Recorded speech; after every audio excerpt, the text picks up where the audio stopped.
Булар Алабука районундағы номер 18-ci Бешимов атындағы мектепті 10 жыл мурда аяқтаған классташтар. Жолугушуу кечесинин урматына айылдағы 2 көпүрөнү оңдоп жатышат. Айылга зарыл муктаждыктар көп. Бирок алар көпүрө салууну тандап алышкан. Эми жыл 10 жылдыгыбыз деп 1 жыл мурун эле сүйлөшкөнбүз. Айылга бир туруктуу жакшы нерселерди куруп берели деп. 3-4 демилге көтөрүп чыкканбыз. Андан кийин биз ушу көпүрөгө токтолдук, бизге ушул макул болду. Ошо менен 20 бала кеңешип, бир жакадан баш, бир жеңден кол чыгарып, ушуга аракет кылып ишке ашырып атабыз.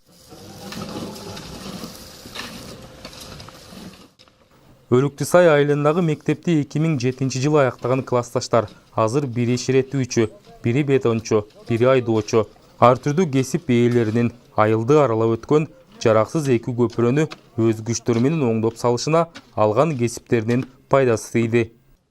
Biz mektepte общий 23 бала бүткөнбүз. Biz общий бул 2 көпүрөгө биригип 170 000 каражат бөлгөнбүз. Оюндан сырткары. Бизге жардам бергендерден ДЭО техника жагынан жардам берип атат кичине. Анан кийин биздин айыл депутаттарыбыз бираз жардам берип жүрүшөт. Калган каражат баардык балдардын өзүнөн болуп атат. Устап пулду өзүбүзгө калып атат, өз иштеп бүтүрүп атабыз.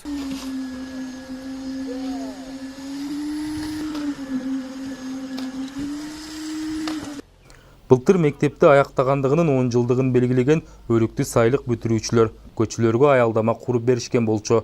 Быйыл көпүрө бүтсө, кийинки жылдагы айылдын башка социалдык көйгөйлөрүн акырындап чечип берет деген салт калыптанды. Өткөн жылкы 10 жылдык балдар айылдын остановкаларын куруп беришти, айылга 7-8 кылып.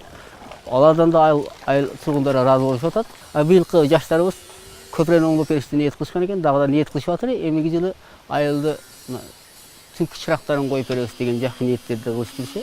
Кудай буйрса ишке ашпак деген ниеттебиз. Ал эми Алабука районундагы орто мектепти 30 жыл мурун аяктаган классташтар биригип, район борборуна кире бериштеги айланма жолго райондун тарыхын чагылдырган монумент куруп жатышат. Бийиктиги 30 метрге жеткен эстеликке алар 5,5 миллион сом каражат чогултушкан. Ушундай эле саамалык Аксынын Коштөө айылында да ишке ашып жатат. Мектепти 20 жыл мурда бүтүргөндөр биригип, айылдын башына Париждегидей бийиктиги 12 метрлик Эйфель мунарасын орнотушуп, түнкү чырактар менен камсыздап беришти. Эми ал жер жаштардын эс алуу жайына айланат деген тилекте турушат. Руслан Калматов, Азаттык, Жалал Абад облусу.